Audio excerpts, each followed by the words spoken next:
Praise the lord. దేవుని శ్రేష్టమైన నామమునకు మహిమ కలుగును గాక. ఈరోజు దేవుని వాగ్దానము, బాధింపబడు వారి పక్షమున యెహోవా వ్యాజ్యమాడుననియు దరిద్రులకు ఆయన న్యాయం తీర్చుననియు నేను ఎరుగుదును. 140వ కీర్తన 12వ చరణము. ఈ ఉదయకాల సమయంలో నమ్మదగిన దేవుడే మనందరితో మాట్లాడుతున్నాడు.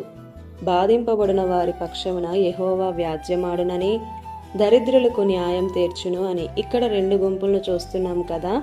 ఈ ఇద్దరికి సమాజంలో విలువ అనేది లేదు. బాధలు ఎక్కువే, బాధించేవారు ఎక్కువే. ఎన్ని సంవత్సరాలు గడిచినా, ఎన్ని నెలలు వచ్చినా జీవితాలు మారవు, ఆశీర్వాదాన్ని చూడలేరు, ఒక మార్పు అనేది ఉండదు.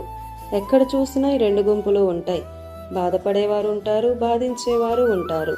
కొందరిని చూస్తే జాలేస్తుంది. నా దేవుడు బాధపడేవారిని, నలిగిపోయేవారిని, కృంగిపోయేవారిని చూస్తాడు, పట్టించుకుంటాడు. నా దేవుడు చూసే దేవుడు. కన్ను నిర్మించిన వాడిని కానకుండునా అంటున్నాడు. ఇశ్రాయేలీలు 430 సంవత్సరాలు చెరసాలలో శ్రమలు అనుభవించారు. వారి ఏడ్పును విన్నాడు, వారిని చూశాడు. ఇంత బాధలో ఉన్న వారికి నేను మేలు చేయక ఎలా ఉంటాను అని అంటున్నాడు. కార్యాలను చేసే దేవుడు, మహత్కార్యాలు, అద్భుతాలు చేసే సమర్థుడు దేవుడు నీ పక్షానున్నాడు. ఆయన కనికరం నీ మీద ఉంటుంది. నిన్ను వెక్కిరించిన, కృంగదీసిన వారు, అవమానించిన వారు చాలా మంది ఉన్నా సరే నీ పక్షాన ఉన్న దేవుడు గొప్పవాడు. మర్చిపోకు. ఈ బాధలు, శ్రమలు, కన్నీళ్లు నీకు శాశ్వతం కాదు.